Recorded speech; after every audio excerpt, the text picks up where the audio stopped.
He saved Apache Beauty's life, and now her tribe says she belongs to him by sacred tradition. Before we dive into the story, don't forget to like the video and tell us in the comments where you're watching from. The Arizona territory in August was no place for the weak. The wind didn't move much out here. The sun didn't just shine, it punished. Heat baked the ground until the dirt cracked, until boots left no prints, until metal burned skin. The air buzzed with flies and silence. Not peace, just the kind of silence that came after too much noise in a man's life. Matthew Rohr stepped out of his cabin like he had every morning for the last 6 years, deliberate, quiet, and alone. He was 39, tall, lean, and broad-shouldered. His face was hard set with lines that didn't come from age so much as from things he'd seen. His beard was full, streaked with gray. His brown hair hung just past his collar, pushed back from his forehead by a worn bandana. He wore a faded gray duster that had once belonged to a Union officer, but now was just part of him, like his rifle or the limp in his left leg that came and went with the weather. He'd served in the war long ago now, a scout on the Union side. Afterward, he drifted west with whatever was left of himself. He didn't trust people, didn't want their questions or their company. The cabin near Salt River was isolated, sitting alone between dry bluffs and scrub brush. A man could live out here without seeing a soul for months. That was the point. He hunted when he had to, fished the river in spring, grew what he could. He didn't need more.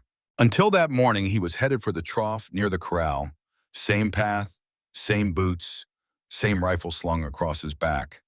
The mule had wandered up for water, fly buzzing at its ears. He was halfway through pouring from the jug when he caught something out of place.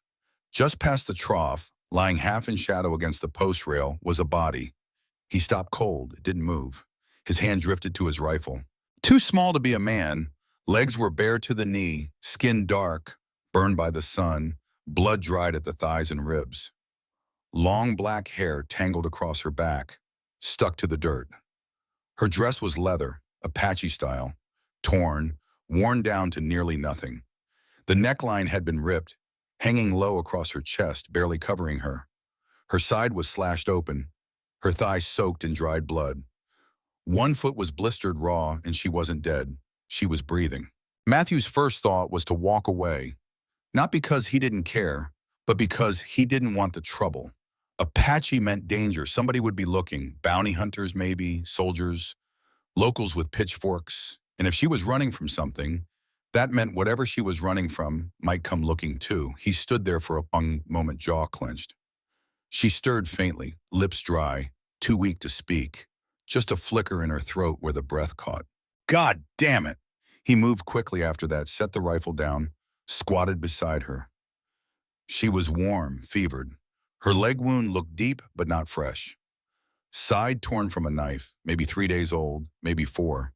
She must have crawled here through the brush, maybe smelled the water, maybe seen the chimney smoke. Either way, she wasn't going to last another night. Easy, he muttered, not knowing if she could hear. He lifted her as carefully as he could. She was light, too light, starved. Her head lolled against his shoulder. Her chest rose slow, and he tried not to notice the shape of her under the torn dress. It was hard not to see, shoulder bare, the swell of her breast nearly exposed.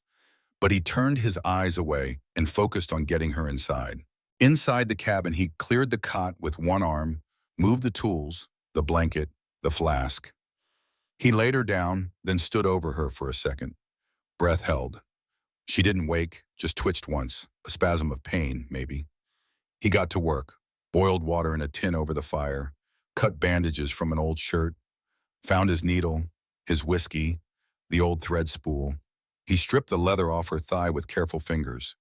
The bullet had gone through and missed bone, but the infection was creeping in. Her side wound had been packed with dirt. She must have done it herself, crude but enough to hold her together. He cleaned everything with whiskey, wincing every time she flinched in her sleep. When he started to stitch, her hand jolted up weakly. He caught her wrist. "Stop. Just don't move," he said quietly but firmly. She settled again. He stitched slowly, didn't rush. The fire snapped behind him. Outside, the mule brayed once. The rest of the world didn't matter. By late afternoon, she was stable. He sat at the table across the room, exhausted, rubbing his jaw. His stomach was knotted, not from hunger, but from what came next. She was Apache. She was here. That meant something. Something Queen Bade, probably. He didn't sleep that night. She coughed in her sleep, murmured a word or two in a tongue he didn't understand. Apache, no doubt, maybe prayers, maybe names. He sat near the hearth, watching her chest rise and fall. The neckline of her dress had slipped again, exposing the top curve of her breast. He didn't touch her, didn't cover her either, because to move her now might tear the stitches. He looked away, let her be. By dawn, her fever had started to break. She woke slowly, her eyes opening to narrow slits, deep brown and sharp. She tensed the moment she saw him. Her hand jerked toward her hip, but there was no blade. Her eyes scanned the cabin, door, window, him. He didn't move. "You're safe," he said, his voice dry, low. "You're in my place. I found you outside." No answer. He stood slowly, grabbed the tin cup, poured water, walked over and held it out. She stared at his hand like it might explode. "Drink. You need it." After a long moment, she reached for it. Their fingers brushed. Her hand was small, calloused, burned. She drank, eyes never leaving his. He didn't ask questions. Not her name, not what happened, not where she came from. He just nodded and stepped back to the table. She lay back again, her breath steadier now. He sat down and watched the fire, muscles sore, brain turning. If she stayed, it'd mean trouble. If he turned her out, she'd die. And the look in her eyes told him she already knew both. He let out a breath. "We'll figure it out," he said, mostly to himself. She said nothing, but she didn't try to leave, and he didn't ask her to. Not that morning, not that day, and that somehow was the start of everything. By the second morning, Matthew knew she was going to live, but that didn't mean things were simple. The fever had dropped, and she was drinking water in short, careful sips, but her face stayed guarded, her eyes sharp and unreadable. She hadn't spoken a word since waking, not one. He didn't press her. Instead, he laid out a strip of cornmeal and bacon beside the fire. When it cooked, he set a small portion on a tin plate and placed it on the table across from where she lay on the cot. She didn't move at first, just watched his movements, the cabin, the rifle still leaning against the corner. He turned away and pretended not to notice when, a minute later, she slowly sat up. Her breath hitched from the pain in her side, but she pushed through it and reached for the plate with a trembling hand. The way she held it close, guarded like someone used to having food stolen or rationed, told him more than anything else. He sat on the floor against the far wall and ate his own meal in silence. Not far, but not close either. He didn't want to spook her. The cabin wasn't big enough to offer real space between them, but he made it feel like it. Later that day, she tried to stand. He saw her from the doorway. She swung her legs over the cot and tried to brace herself against the edge. Her wounded thigh gave out. She crumpled fast, hit the floor with a grunt of pain and frustration. Matthew dropped the bucket he'd been holding and rushed over. "Don't, damn it, just stay still," he muttered. She tried to shove him away when he bent down to lift her. He didn't flinch, just held her carefully, waited for her struggle to pass, then lifted her back onto the cot. Her shoulder brushed his chest. The thin leather of her dress was still torn, exposing the soft inner curve of her breast, but he kept his eyes on her face. She looked away, embarrassed or angry, maybe both. "You don't have to prove anything," he said. "You'll walk again, but not yet." Still nothing, not even a nod. That night he sat on the porch, elbows resting on his knees, looking out at the moonlit dry plain. The wind was faint, coyotes again, farther off this time. His thoughts were thick, questions he hadn't dared to ask yet. Who was she running from? Why her? Why here? And most of all, why had she trusted him enough to stay? He remembered how she looked when he found her, bleeding, dress torn, lips cracked. That wasn't just a wandering injury, she'd escaped something bad. He was sure of it now. He couldn't ask her, not until she spoke. Back inside, the cabin was quiet. He poured water into the basin and left it by the hearth for her. When he turned to walk away, he caught her watching him from the cot. He froze, not because she startled him, but because the look she gave him wasn't fear. It was weariness mixed with something else. Recognition. like she'd been waiting to see whether or not he'd turn his back on her. And now she knew. He nodded once. She didn't look away. The next morning she spoke. It wasn't much, just one word, soft and thick with her accent. Sana. Matthew stopped halfway through pouring water, turned his head slowly. What? She pointed at herself. Sana. He looked at her for a long second, then gave the smallest nod. I'm Matthew. Her mouth moved slightly, repeating it without sound. He poured a cup of water and handed it to her. Her hand brushed his again. She didn't pull away. The ice had cracked. That day, while she rested, he took his mule and went upriver to check his traps. On the trail back, he found boot prints. Not his, not hers. Someone else had passed through, maybe yesterday, maybe earlier. 3 sets of prints, 2 men, 1 horse, riding light, boots worn, 1 set dragged a little at the heel, tired or injured. Bounty hunters, maybe. He crouched, hand to his revolver, eyes tracing every mark. She hadn't just gotten lost. Someone had been chasing her. He made it back to the cabin just before dark. Sana was sleeping again, curled on her side. The bandage on her thigh had shifted, exposing part of the wound. He covered it gently with the blanket. She stirred but didn't wake. Matthew sat down by the door and checked his revolver. 6 rounds, rifle still loaded. He didn't light a lantern, just waited. He wasn't sure what was coming, but it was coming. And she wasn't going anywhere, not now, not after all this. And neither was he. Matthew didn't sleep that night. He sat in the wooden chair near the door, rifle across his lap, revolver on the table beside him, boots planted firm on the floor. Every now and then, he looked toward the cot. Sana was asleep, her breathing steady, chest rising and falling in a slow rhythm beneath the old blanket. He kept the fire low so the room stayed warm but dim. He listened to wind, to coyotes, to anything out of place. Nothing came, but the boot tracks he'd seen earlier weren't his imagination. He'd been a scout too long to doubt what he saw, and whoever those men were, they'd been close, maybe within a day. He didn't know what they wanted, but the timing was too neat. She'd nearly died on his land, and now someone else had passed nearby. It wasn't a coincidence. By dawn, the light coming through the chinks in the wall turned the room pale blue. Sana stirred and sat up, slow and careful. She winced as she moved her leg but didn't cry out. When their eyes met, she didn't look away. Better? He asked. She gave a small nod. Then after a pause, she said, thank you. It was the first full thing she'd said in English. The words slow, rough, but clear enough. Matthew just nodded and stood, stiff from the night in the chair. He poured her some water, brought it over, then crouched beside the cot. Who were you running from? Her jaw tensed. You don't have to tell me everything, and he said, but I saw tracks.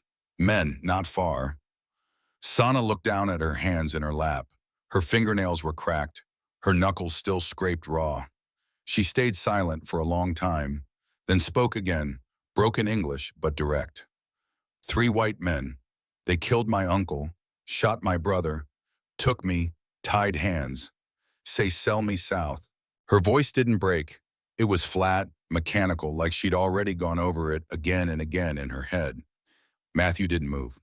I cut rope in night. Run. How far? He asked. She shook her head. Many nights. No food.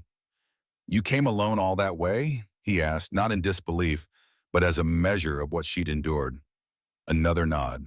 He stood slowly, rubbed the back of his neck. He wasn't good with words, not even with himself. He hadn't planned on bringing another life into his world. He lived like a ghost for years because it was easier, because it hurt less. But this wasn't something he could walk away from. Not anymore. They come here. I'll deal with it, he said simply. Sana's eyes flicked up to him, studied him, maybe testing if he meant it. He didn't repeat himself. He didn't need to. The rest of the day passed in steady silence. He worked outside, hauled water, cleaned out the chicken coop, cut wood. She stayed inside, resting. Every hour or so, he came back in, checked her bandage, offered food. She ate more today, even tried to stand again. This time, he helped her, one hand under her elbow, the other supporting her back. You're a soldier? She asked while catching her breath. He didn't answer right away, just guided her to the chair near the hearth and helped her sit. Used to be, he said finally. North, Union Scout, Missouri, then Texas. She watched him closely. You kill many? His mouth tightened. Too many, he said. That seemed to settle something for her.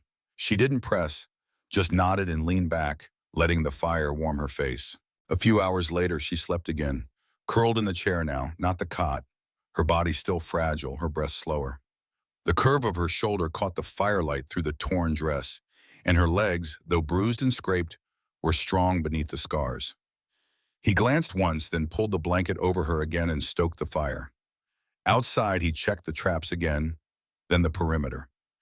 He paused near the edge of the corral, studying the trail.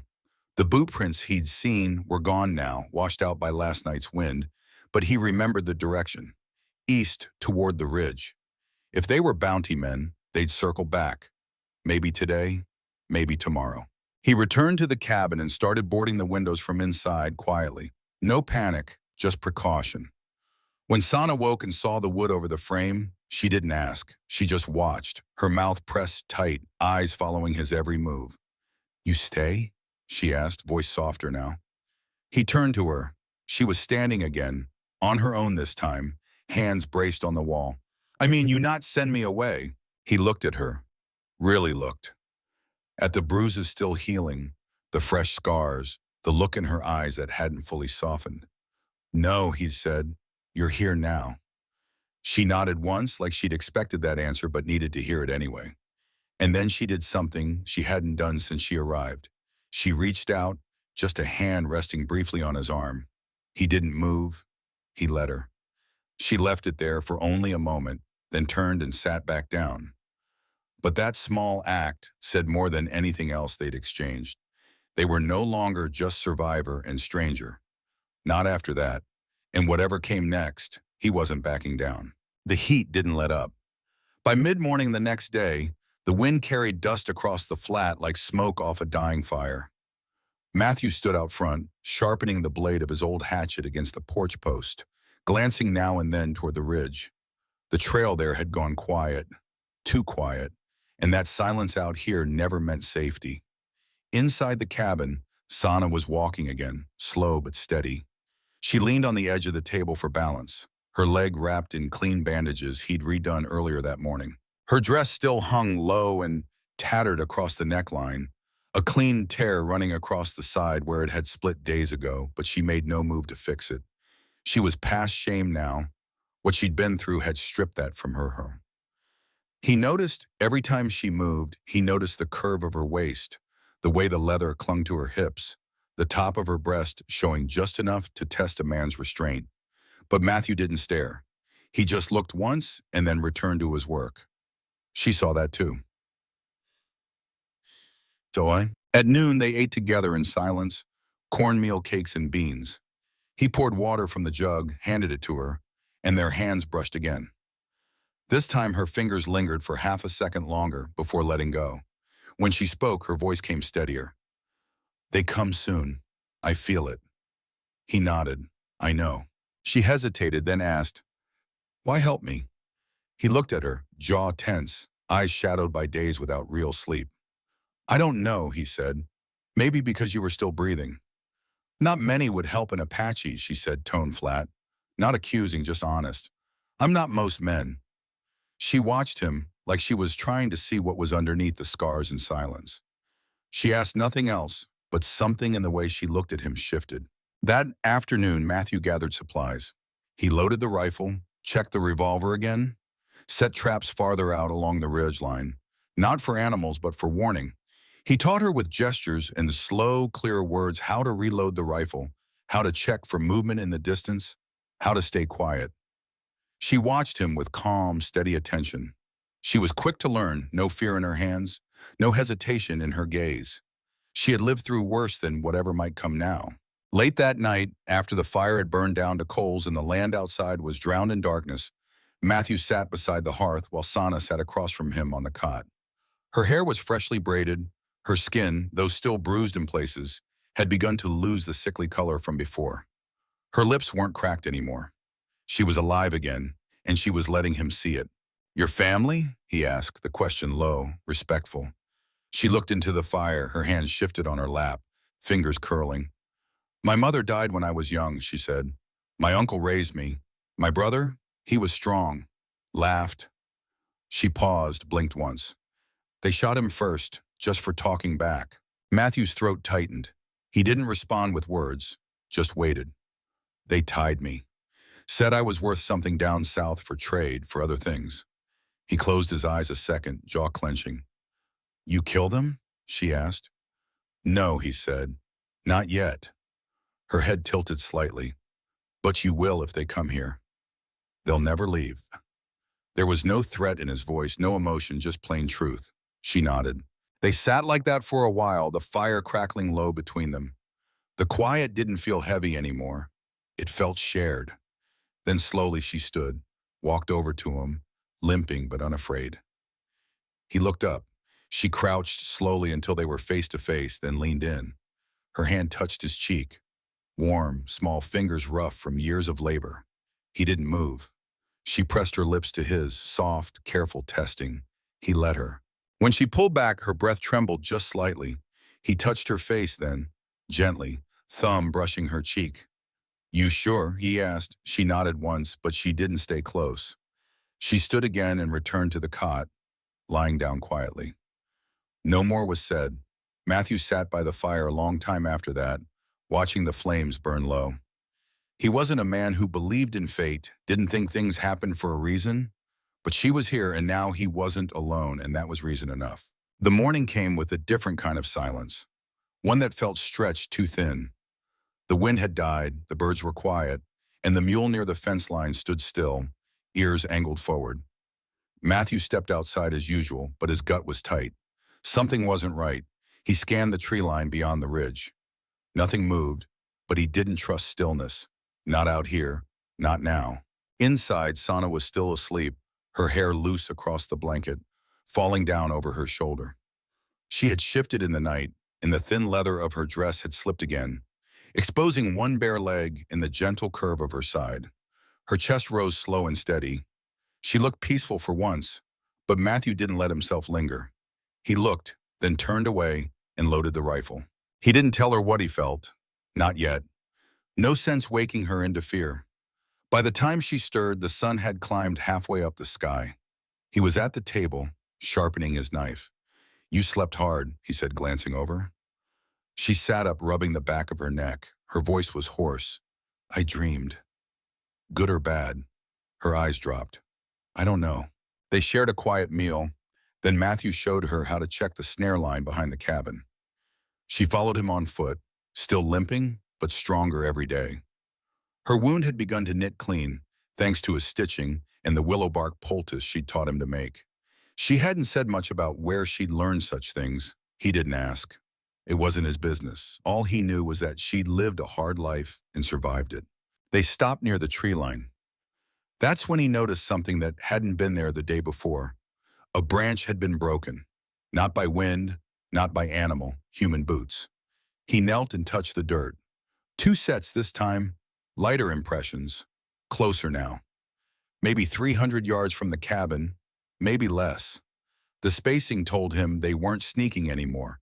They knew where they were going. He stood, dusted off his knees, and looked at her. They were here. Sana went still. Her face didn't show panic, just hard focus. How long? He scanned the sky. Last night, maybe just before dawn. Her jaw tightened. They come tonight. Matthew nodded. Probably. Back at the cabin, they set to work without a word. He moved his tools, cleared the front of the cabin, laid the rifle beside the window frame. She helped him seal the second window with a plank and nailed it with a stone and rusted nails from the back shed. Her hands bled a little from the effort. She didn't stop. That afternoon, he showed her how to load the 6-shot Colt he kept in a box under the cot. She handled it without flinching, her fingers quick, precise. She had done this before. You ever fired one of these? Once, she said, when they came the first time. He didn't ask more. As the sun began to dip, she stood at the doorway with him and watched the sky change color over the bluff. Orange, then pink, then a dull gray as dusk crept in. She spoke first. You live alone long time. He nodded. Since the war. You had family? He hesitated. A brother, he didn't make it. Wife? He shook his head. No. She turned to him. What? He thought about that for a while, then answered. Never trusted anyone enough to stay. Sana didn't say anything for a while. Then she stepped close to him, closer than she ever had.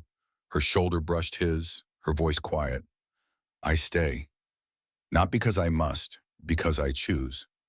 He looked at her, not just at her body, though it was hard not to notice the way the firelight from inside flickered across her bare collarbone and shoulder.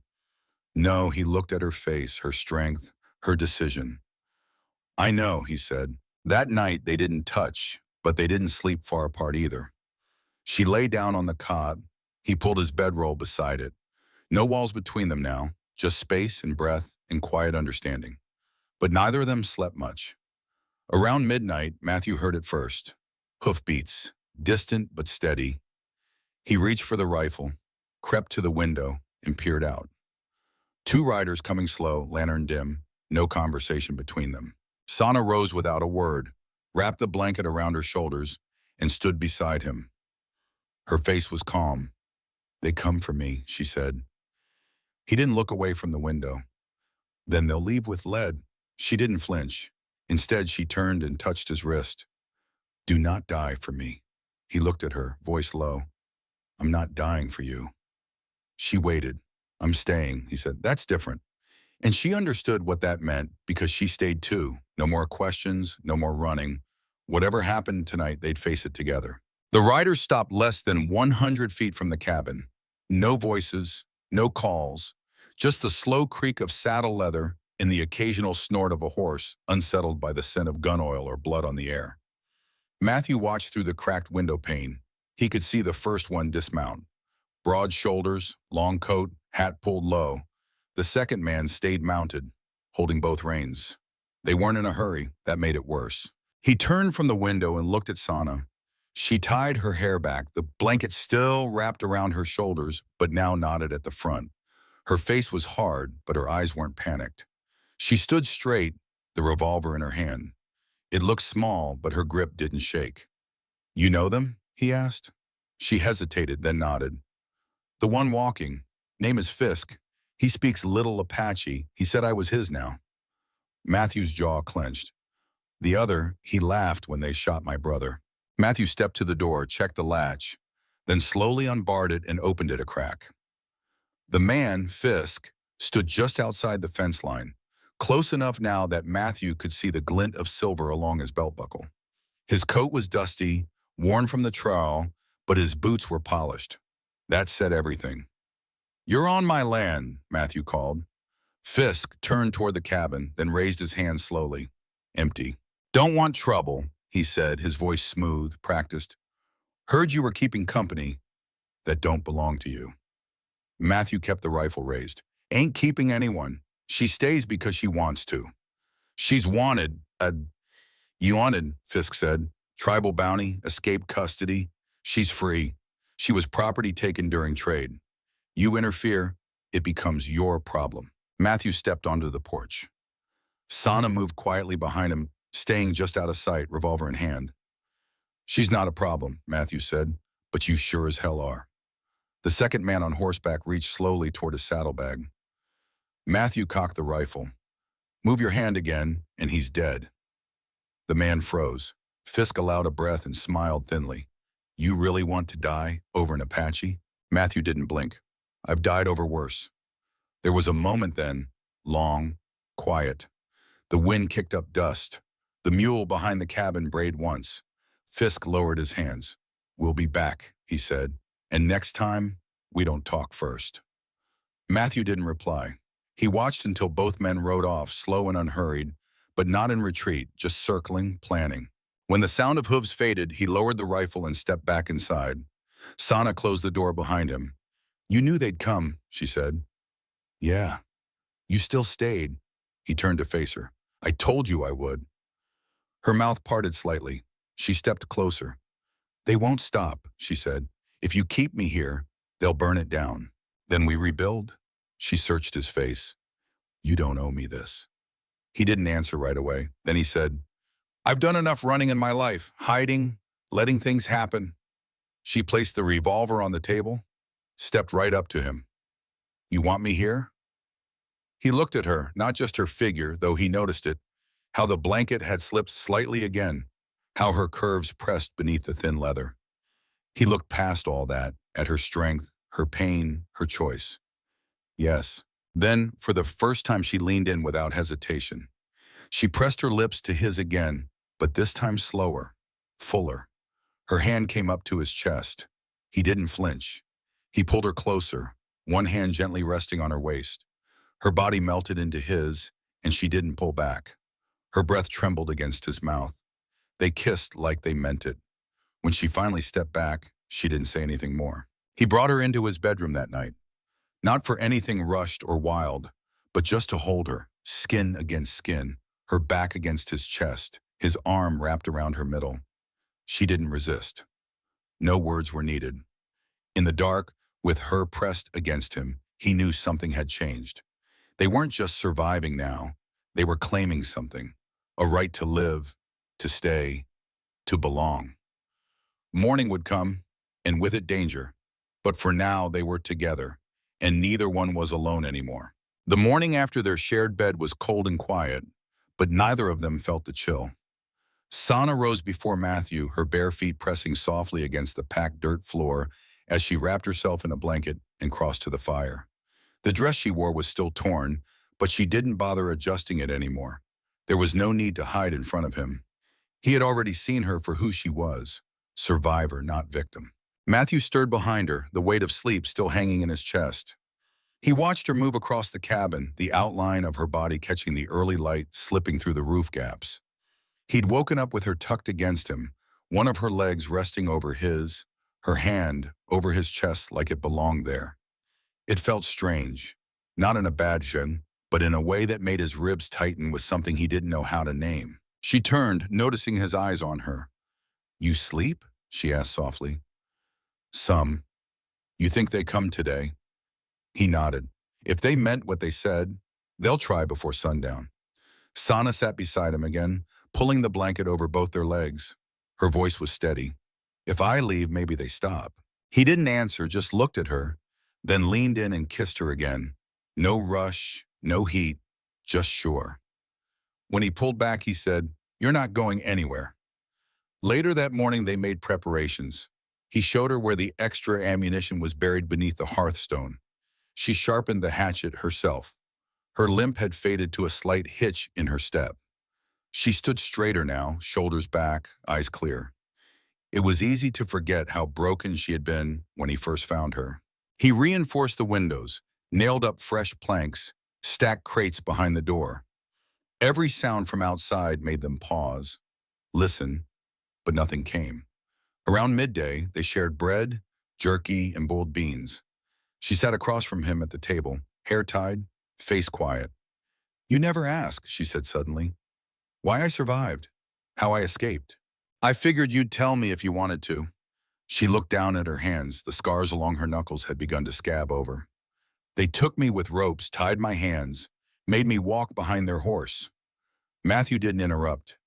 They said they'd trade me down south. 4 people pay for women. One night I waited till they slept. I rolled near the fire, took a burning stick. She raised her hand, showing the faint red line across her palm. I burned the rope, didn't scream. She looked up. I killed one, the younger one, took his knife, ran. Matthew leaned back, breathing slow, not from shock, but from the quiet weight of respect. You did what you had to, he said. She nodded. But he follows me still. That man Fisk, he wants revenge, not trade. Revenge. Matthew stood and moved toward the door. Then it ends today. They spent the rest of the afternoon in silence. She watched from the window, rifle across her lap. He waited near the front, his hand always close to his revolver. It was late in the day when they came. Dust in the distance, 2 riders again, but this time faster, confident, no lanterns, no slow approach. They weren't talking anymore. Matthew stood in the doorway, Sana behind him by the hearth. The moment the riders came within shouting distance, Matthew stepped forward, rifle raised. Turn around, he called. Fisk pulled his horse to a stop, grinning beneath a dust-streaked hat. She's mine. I came to collect. She's not a thing, Matthew said. The man beside Fisk reached for his weapon. Sana fired from inside the cabin. The first shot cracked through the side window and hit the man in the shoulder. He fell sideways off his horse, screaming. Fisk drew quickly, firing toward the cabin door, but Matthew had already stepped out and dropped to a knee, bracing the rifle. His shot tore through Fisk's leg just above the boot. Fisk fell, howling in the dirt. The whole thing lasted seconds.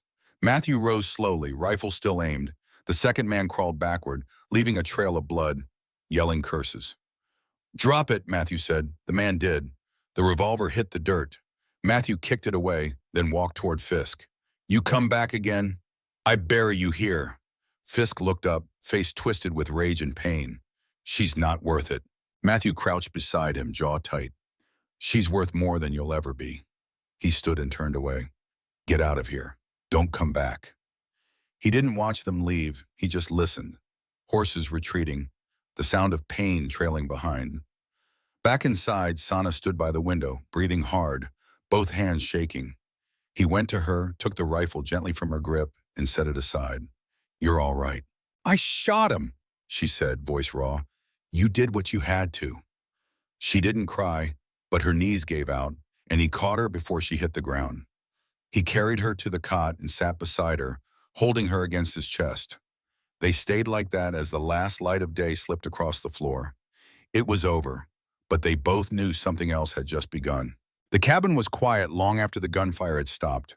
Only the faint crackle of dying embers from the hearth remained, and the sound of Sana's breathing as she laid curled on the cot, her body pressed into Matthew's side. She hadn't spoken much after what happened. She didn't need to. The weight of what she'd done, what they both had done, hung in the air like a final breath not yet released. Outside, blood still stained the dirt near the porch. Fisk and the other man had limped off without their weapons, broken and humiliated. Matthew hadn't followed them. If they lived, they'd carry their shame south and stay gone. If they died on the trail, then justice had come late, but it had come. Sana shifted against him, eyes half closed. "I didn't feel anything," she whispered. He looked down at her. "That's normal." She shook her head. "Not numb, just certain." He understood what she'd done hadn't been vengeance. It hadn't been wild or desperate. It had been survival, necessary, deliberate. And now the part of her that had been hunted was free. The cost would come later. Quiet, heavy, but not yet. In the morning, they buried the spent shell casings out behind the shed. Matthew gathered the loose wood from where the porch had splintered and fixed the beam near the door. Sana fed the mule and watered the beans in the garden bed they had started days before. They didn't talk much, but they worked side by side. The routine was grounding, necessary. By midday, Matthew noticed something in Sana's gait. Subtle but new. She paused while bending, held her middle a little longer than usual, winced once when stretching too far. "You all right?" he asked. She nodded, but not convincingly. "You sure?" She hesitated, then said, "Yes, just feels strange." That evening, while cleaning up the basin, she stood still for a long time, staring down at the water before finally speaking again. "I miss bleeding," she said flatly. He turned to her slowly. "How long?" "2 moons." His breath caught. He wiped his hands on a rag and came over.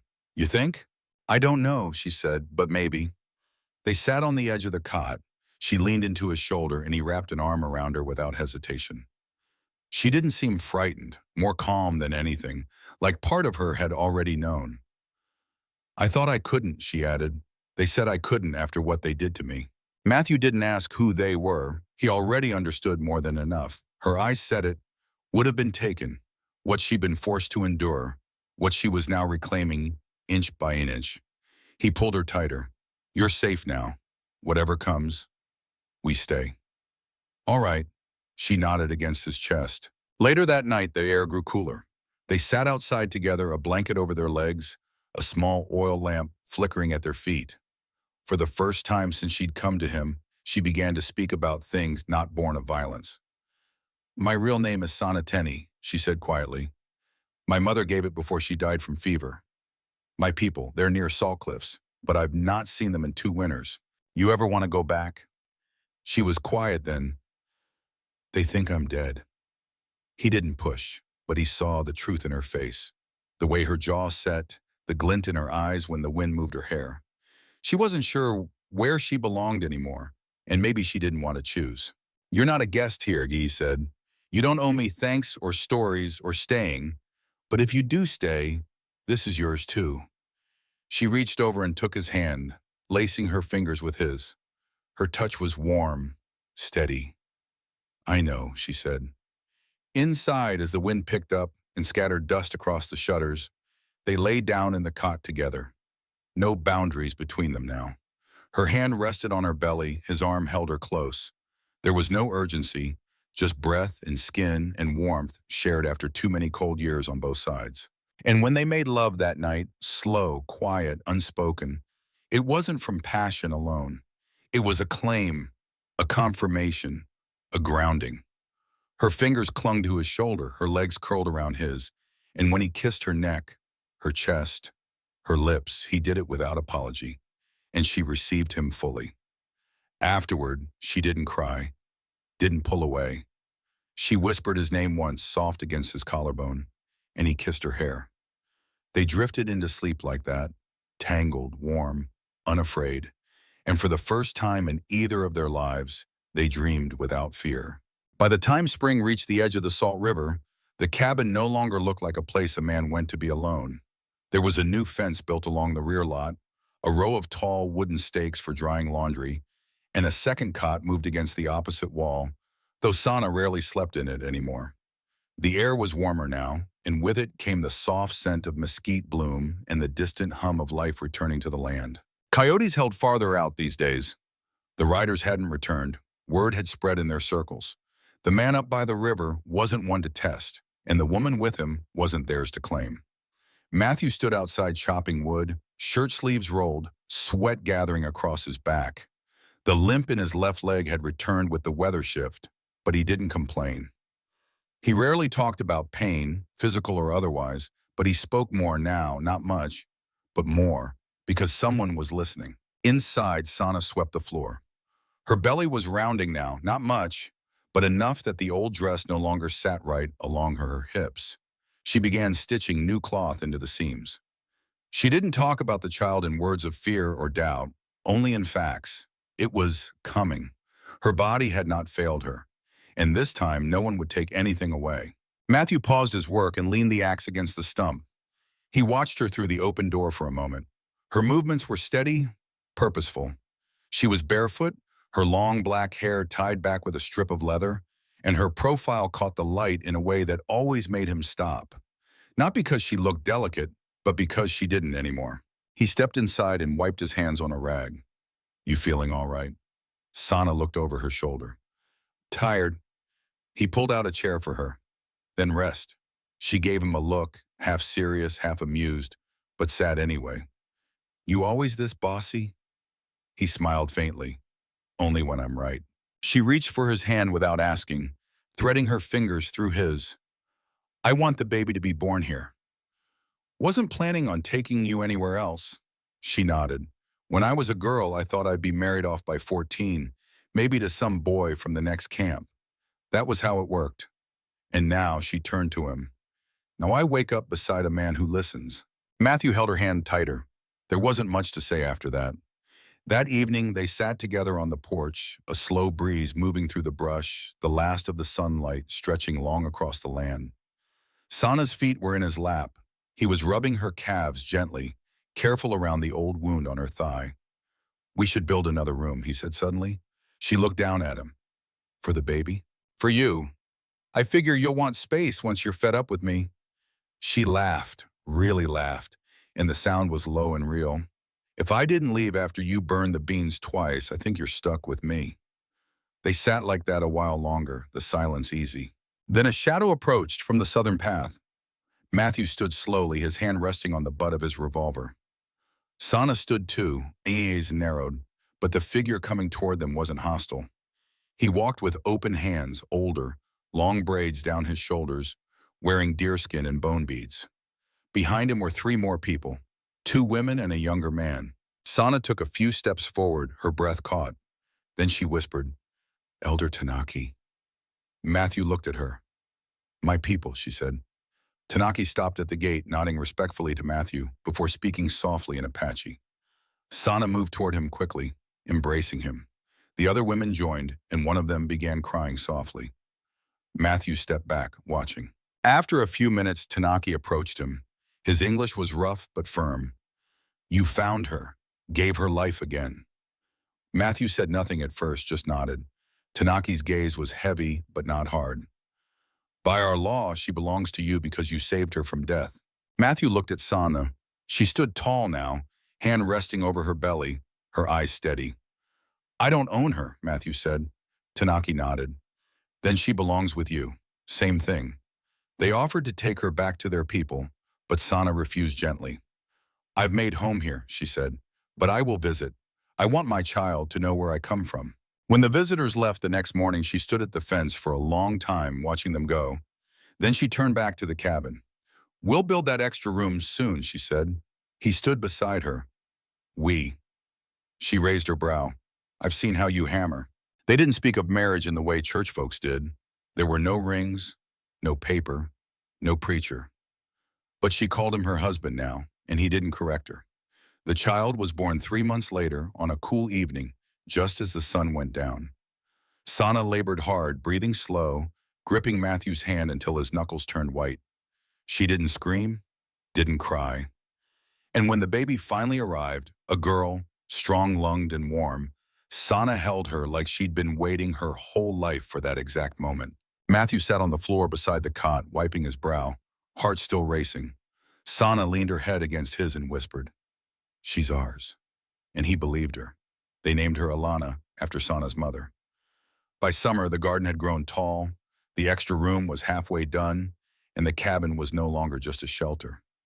It was a home, not for hiding, not for surviving, but for staying. And in that place, far from anyone's claim but their own, they lived. Not loud, not perfect, but real and enough. The story of Matthew Rohr and Sana Tenney in the blistering Arizona territory of August delivers a profound lesson about the transformative power of choosing connection over solitude, even when it invites danger. Matthew, a war-weary scout who sought isolation to escape his past, could have left Sana to die, avoiding the trouble her presence promised. Instead, he saved her, stitching her wounds and standing against the bounty hunters who hunted her, driven by her unyielding spirit and his own buried need to protect. Sana's courage, escaping her captors, killing to survive, and choosing to stay with Matthew despite the risks, teaches us that true strength is not just enduring, but claiming one's right to a future. Their bond, sealed through shared survival and the quiet promise of a child, shows that love can grow in the harshest deserts when two people choose to face the unknown together. This tale stirs deep emotions, urging us to reflect on moments when we can open our hearts to someone, even when it means risking everything. It challenges us to ask, who might we save or be saved by if we dare to step beyond our walls? Please share your thoughts in the comments. What does this story inspire in you? Have you ever found hope in an unexpected act of courage? Like, subscribe, and hit the bell to join our community for more stories that ignite the soul and remind us of the bonds that make life worth living. Your support keeps these powerful narratives alive.